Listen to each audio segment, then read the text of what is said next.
ఒక్కసారి కొమ్మూరి గోల్డ్ కి కాల్ చేయండి. తాకట్లో ఉన్న మీ బంగారాన్ని విడిపించి మార్కెట్ ప్రైస్ కి వాళ్ళు కొనుక్కుని మిగతా డబ్బులు మీకు ఇచ్చేస్తారు. హలో అండి, అందరికీ నమస్కారం. నాతో ఉన్నారు ప్రముఖ సామాజిక రాజకీయ విశ్లేషకులు అంకమరావు గారు. సార్ నమస్కారం. నమస్తే కట్టవారు.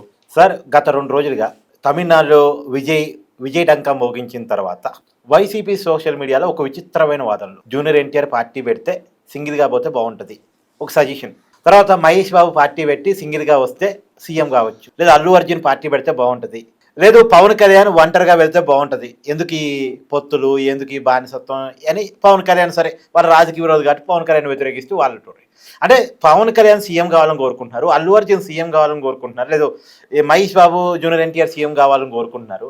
అంటే జగన్ సీఎం కాడు అనే ఒక నిర్ణయానికి వైసీపీ వచ్చిందా? ఇప్పుడు దీనికంటే ముందు నేను ఒక ప్రశ్న అడుగుతా. పవన్ కళ్యాణ్ సీఎం కావాలి, సీఎం చెయ్యండి అని చెప్పని అడగండి, కోరిక కావాలి అని చెప్పి వాళ్ళు కోరుకుంటున్నారు కదా. అంబటి బాబు సీఎం చేస్తాను ఎందుకు చెప్పట్లేదు? అంబటి రాంబాబుని సీఎం చేస్తాను ఎందుకు అంటలేదు? మరి లేదంటే బొత్స సత్యనారాయణ మా సీఎం అభ్యర్థిని ఎందుకు ప్రకటించలేదు? త్వరలో ప్రకటిస్తారేమో. మీరు అన్నట్టు జగన్మోహన్ రెడ్డికి సీన్ లేదని వాళ్ళకి అర్థమైపోయింది కాబట్టి సీన్ సితారా చేశారు ప్రజలు. మళ్ళీ ఈయన నమ్ముకుంటే మన భవిష్యత్తు లేదనుకుంటున్నారు కాబట్టి త్వరలో ఒకవేళ ఏదైనా అవకాశం ఉంటుందేమో. నేనైతే చెప్పలేము, దాన్ని కూడా కాదనలేము.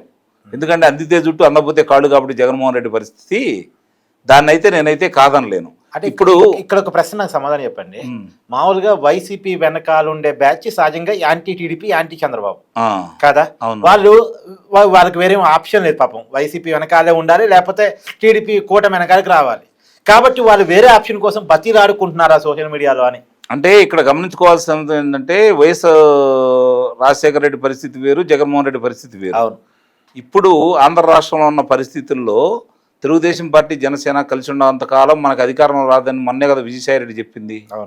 దాన్ని అమలు చేసే భాగంలో ఈ విధంగా వాళ్ళు రెచ్చగొట్టే క్రమంలో రెచ్చగొడతా ఉంటే వీళ్ళు ఎంత రెచ్చిపోయినా సరే పవన్ కళ్యాణ్, చంద్రబాబు నాయుడు గారు, లోకేష్ బాబు గారు ముగ్గురు కలిసి చక్కగా వాళ్ళు ఏం చేయాలో చేసుకుంటూ వెళ్ళిపోతూనే ఉన్నారు. కాబట్టి వీళ్ళ ఆశలు రోజు రోజుకి సన్నగిలుతూ ఉన్నాయి. అందుకనే ఓ జూనియర్ ఎన్టీఆర్, మహేష్ బాబు, లేదంటే అల్లు అర్జున్, అంటే ఇక్కడ కూడా చూపిస్తున్నారు, వేరియేషన్ చూపిస్తున్నారు అనమాట. వాళ్ళందరినీ తీసుకురావాలని ప్రయత్నం చేస్తున్నారు. అంటే మీరు అన్నట్టు జగన్మోహన్ రెడ్డికి సీఎం కాడు జీవితంలో అనే నిర్ణయానికి వాళ్ళు వచ్చారని అయితే మనం భావించాలి.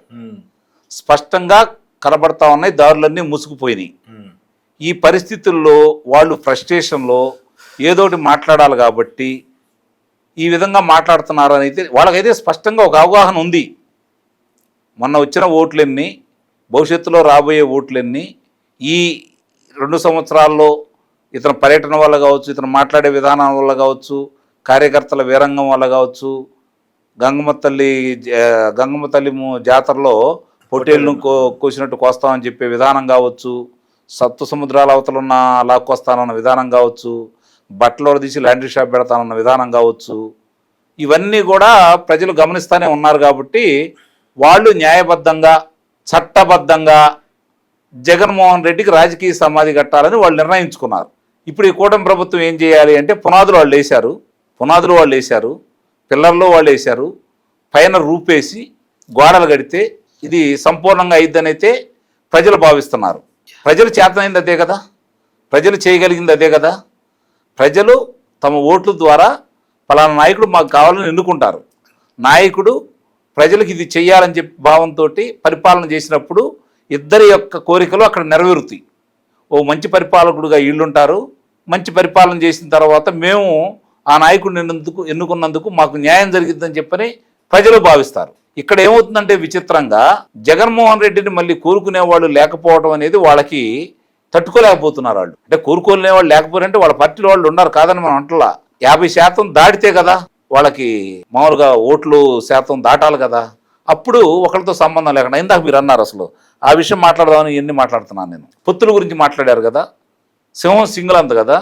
మీ ప్రాంతం గురించి మీకు బాగా తెలుసు కాబట్టి, ఖమ్మం వాసి కాబట్టి మీరు అందుట్లో సిపిఎం తోటి, సిపిఐ తోటి మీకు అవినాభావ సంబంధం ఉంది కాబట్టి వాళ్ళిద్దరితోటి పొత్తులు పెట్టుకొని 2014లో పోటీ చేసినాడు జగన్మోహన్ రెడ్డి అనే విషయం ఖమ్మం జిల్లా దాటి ప్రజలకు తెలియదని వీళ్ళు భావిస్తున్నారా? దాన్ని ఏమంటారు కట్టావారు? వాళ్ళ పుణ్యమే. అసలు నాకు ఇంకో విషయం, ఇంకోటి సిపిఐ, సిపిఎం వాళ్ళ పుణ్యమే. ఆ రోజు 3 అసెంబ్లీ స్థానాలు ఖమ్మం జిల్లాలో వచ్చాయి. ఒక లోక్సభ స్థానాలు గెలవటానికి, తెలంగాణలో గెలవటానికి సిపిఐ సిపిఎం వాళ్ళ పుణ్యమే అని చెప్పని ఈ రోజు కూడా నేను బల్లగుద్ది చెప్పగలను. నేను ఇంకో విషయం కూడా చెప్పగలను సార్. అక్కడ దాకా విషయం వచ్చింది కాబట్టి నాకు అవగాహన ఉన్నంత వరకు 2014 ఎన్నికల్లో ఆంధ్రప్రదేశ్ సిపిఎంతో పొత్తుకెళ్తానని జగన్మోహన్ రెడ్డి గారు కబురు పంపించారు.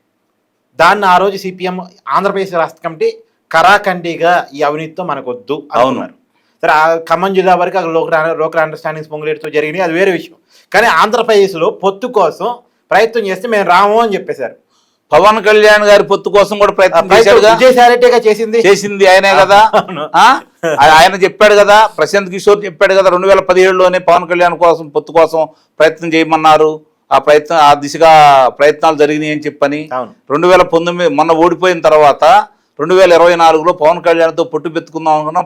పవన్ కళ్యాణ్ చీపోండి అన్నాడని చెప్పని ఒక మాజీ మంత్రి స్వయంగా చెప్పాడు కదా. నాకు మాట చెప్పండి, పొత్తుల గురించి టాపిక్ వచ్చింది కాబట్టి ఇవాళ విజయ్కి 108 స్థానాలు వచ్చేసారు. 107 విజయ్ ఒకసారి రాజీనామా జరగట్టు 107. ఇంకా టెక్నికల్ గా 108 వాళ్ళు. సరే, 100 అంటే బల నిరూపణలో 107 అవుద్ది. బల నిరూపణలో 107 అయింది.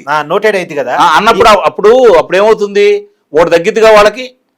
నేను అనేది ఏంటంటే 233 అవుతాయిగా. సరే పోనీ సార్, నేను అనేది ఏంటంటే 107, 108 పైన ఒక 11 అయితే కావాలి కదా.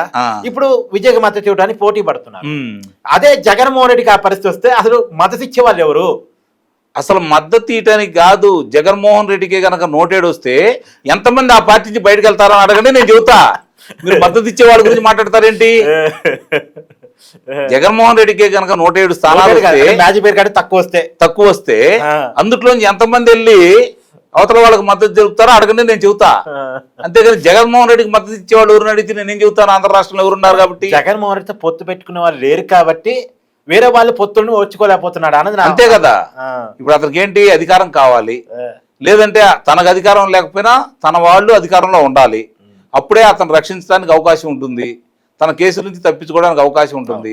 అవి రెండూ లేకుండా పోయినాయి కదా, అందుకనే మాట్లాడుతున్నాడు అని అయితే నేను భావిస్తున్నాను.